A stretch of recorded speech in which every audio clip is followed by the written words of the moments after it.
আসসালামু আলাইকুম সুপ্রিয় শিক্ষার্থীরা, আশা করছি ভালো আছো। অনলাইন ক্লাসে তোমাদের স্বাগতম। নবম দশম শ্রেণীর শিক্ষার্থীদের জন্য আমি আজকে তোমাদের পদার্থবিজ্ঞান বইয়ের ষষ্ঠ অধ্যায় বস্তুর উপর তাপের প্রভাব এই টপিকসটি নিয়ে আলোচনা করব। গত ক্লাসগুলোতে আমরা এই ক্লাসের থিওরি বিষয়ে পড়াশোনা করেছি। আজকে আমরা কিছু গাণিতিক সমস্যার সমাধান করব। খেয়াল করো, এখানে প্রশ্নে দেওয়া আছে 30 ডিগ্রি সেলসিয়াস তাপমাত্রা বিশিষ্ট তামার গোলককে 110 ডিগ্রি সেলসিয়াস তাপমাত্রায় উত্তপ্ত করায় এর আয়তন 32 মিটার কিউব হলো। তামার আপেক্ষিক তাপ 400 joule, kg inverse 1, kelvin inverse 1। তামার গোলকের ভর দেওয়া আছে 250 গ্রাম। তামার গোলক কর্তৃক গৃহীত তাপের পরিমাণ নির্ণয় করো। তাহলে আমরা জানি গৃহীত তাপ Q equal to ms del theta. এই সূত্রটি আমরা আগেও পড়েছি। তাহলে আমরা লিখব, আমরা জানি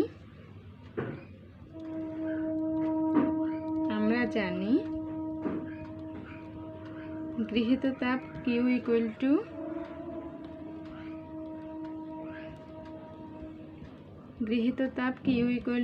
ms del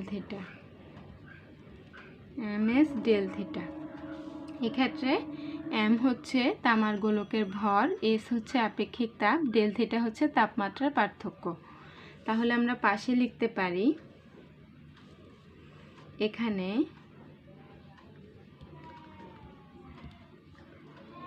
m equal two তামার গোলকের ভর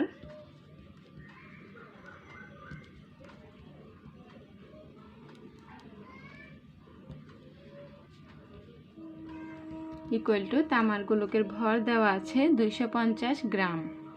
তাহলে তামার গোলকের ভর আমরা লিখব 250 গ্রাম। খেয়াল করো, এখানে আপেক্ষিক তাপ দেওয়া আছে। আপেক্ষিক তাপের একক হচ্ছে joule, kg inverse 1, kelvin inverse 1। তাহলে আমাদেরকে যে কোনো ভর কেজি এককে নিয়ে যেতে হবে এবং তাপমাত্রাকে কেলভিন এককে নিয়ে যেতে হবে। তাহলে আমরা 250 গ্রামকে কেজি এককে নিয়ে যাব। আমরা জানি 1 কেজি সমান 1000 গ্রাম। তাহলে 250 গ্রামকে কেজিতে নিতে হলে আমরা একে 1000 দিয়ে ভাগ করব। তাহলে আমরা লিখতে পারি 250 ডিভাইডেড বাই 1000 কেজি। তারপরে আমরা 250কে 1000 দিয়ে ভাগ করলে পাচ্ছি 0.25 কেজি। 0.25 কেজি। তারপর খেয়াল করো, তারপর আছে আমাদের সূত্রে s মানে হচ্ছে আপেক্ষিক তাপ। আপেক্ষিক তাপ দেওয়া আছে। তাহলে আমরা লিখতে পারি তামার আপেক্ষিক তাপ s equal to 400 joule, kg inverse 1, kelvin inverse 1।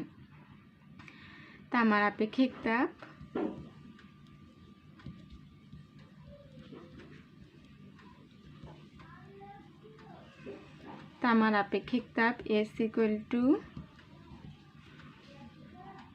400 joule, kg inverse 1, kelvin inverse 1। 400 joule, kg inverse 1, kelvin inverse 1। তারপর আর বাকি আছে আমাদের ডেল থিটা। ডেল থিটা মানে হচ্ছে তাপমাত্রার পার্থক্য, মানে হচ্ছে থিটা 1 এবং থিটা 2। তাহলে ডেল থিটা ইকুয়াল টু হয় থিটা 2 মাইনাস থিটা 1।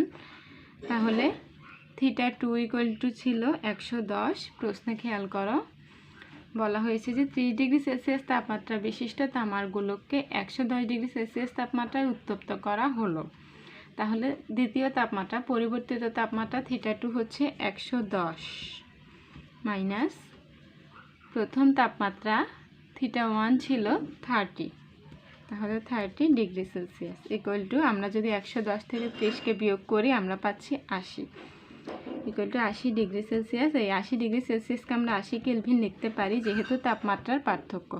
মানে হচ্ছে থিটা 2কে যদি তোমরা কেলভিন এককে নিয়ে যাও এবং থিটা 1কেও কেলভিন এককে নিয়ে যাও, তারপর তোমরা বিয়োগ করো, সেই ক্ষেত্রে 80 পাওয়া যাবে তাপমাত্রার পার্থক্য। তাই 80 ডিগ্রি সেলসিয়াসকে আমরা 80 কেলভিন লিখতে পারি। তাহলে আমরা এই মানগুলো সূত্রের মধ্যে বসিয়ে দেব। Q equal to ms del theta, আমরা m ইকুয়াল টু পেয়েছি 0.25। এখানে কিন্তু আর একক লেখার প্রয়োজন নেই, এখানে একক লিখব আমরা জুল, কারণ তাপ শক্তি কিউ এর একক হচ্ছে জুল। তাহলে m 0.25 ইন্টু s হচ্ছে 400 into del theta. Del theta equal to আমরা পেয়েছি 80। তাহলে আমরা যদি এই সবগুলো সংখ্যাকে গুণ করি তাহলে আমরা পাচ্ছি 8000। তাহলে আমরা পাচ্ছি 8000। এই 8000কে আমরা 8000 জুল লিখতে পারি অথবা 8 × 10 কিউব জুল লিখতে পারি। তাহলে এটাই হচ্ছে গৃহীত তাপের পরিমাণ। তোমাদের কাছে প্রশ্ন করা হয়েছিল গৃহীত তাপের পরিমাণ নির্ণয় করো। তাহলে আমরা পেয়েছি গৃহীত তাপ Q = ms ডেল থিটা। তারপর আমরা সূত্রে যখন মান বসিয়ে দিয়েছি আমরা পেয়েছি 8 × 10 কিউব জুল। তাহলে এটাই হচ্ছে আমাদের আনসার। তারপর খেয়াল করো, আমরা আরেকটি গাণিতিক সমস্যার সমাধান করব। এখানে দেয়া আছে 900 সেন্টিমিটার কিউব আয়তনের একটি ইস্পাত খণ্ডের ভর 7 কেজি। ইস্পাত খণ্ডটির তাপমাত্রা 20 ডিগ্রি সেলসিয়াস থেকে 50 ডিগ্রি সেলসিয়াসে উন্নীত করতে তাপ প্রদান করা হলো। ইস্পাতের দৈর্ঘ্য প্রসারণ সহগ দেওয়া আছে 11 × 10⁻⁶ কেলভিন ইনভার্স 1 এবং আপেক্ষিক তাপ দেওয়া আছে 460 joule kg inverse 1 kelvin inverse 1। এখন প্রশ্ন হচ্ছে উদ্দীপকের তাপমাত্রা বৃদ্ধিতে ইস্পাত খণ্ডের আয়তন প্রসারণ নির্ণয় করো। তাহলে খেয়াল করো, আমরা আয়তন প্রসারণ সহগ গামা = পড়েছিলাম। তোমরা লিখবে আমরা জানি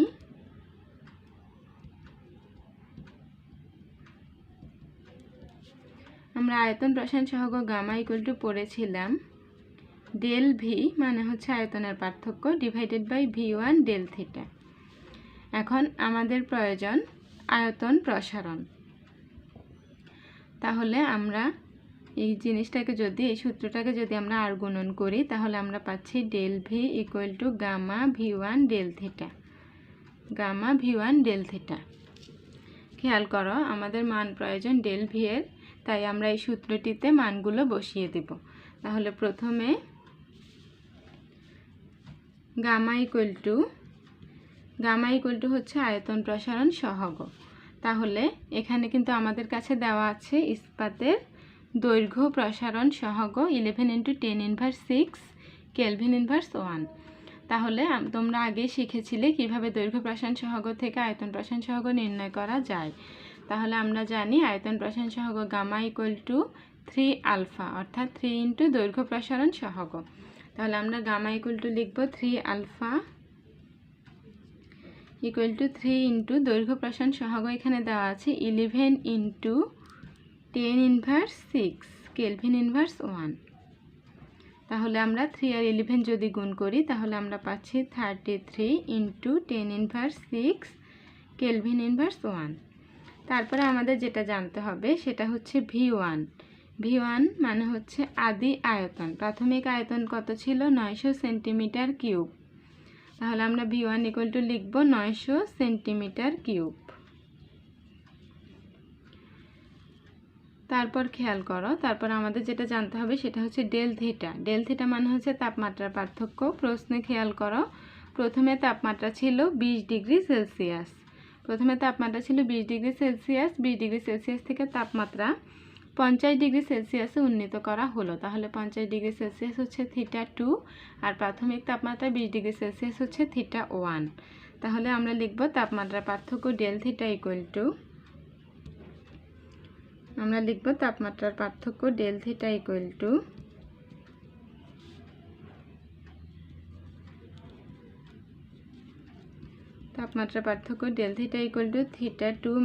θ1 θ2 ছিল 50 ডিগ্রি সেলসিয়াস -θ1 ছিল 20 ডিগ্রি সেলসিয়াস।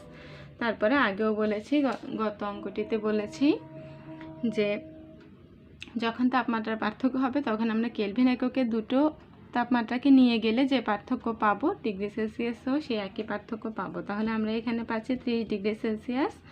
এই 30 ডিগ্রি সেলসিয়াসকে আমরা লিখতে পারি 30 কেলভিন।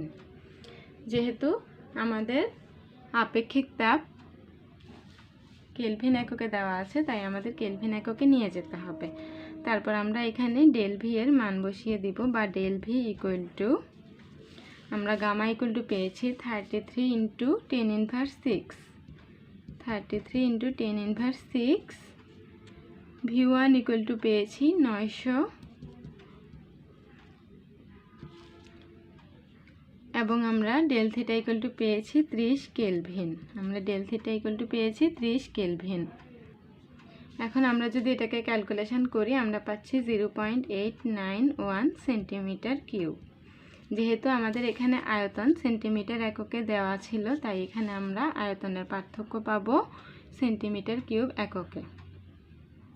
তাহলে এটাই হচ্ছে আমাদের উত্তর। তোমাদের কাছে প্রশ্ন করা হয়েছিল ইস্পাতের আয়তন প্রসারণ নির্ণয় করো, এটি হচ্ছে ইস্পাতের আয়তন প্রসারণ। ঠিক আছে শিক্ষার্থীরা, আজকে এই পর্যন্তই। তোমরা অঙ্কগুলো বাসায় ভালো করে করবে। ইনশাআল্লাহ পরবর্তী ক্লাসে আবার দেখা হবে। সেই পর্যন্ত সুস্থ থেকো, ভালো থেকো। আল্লাহ হাফেজ।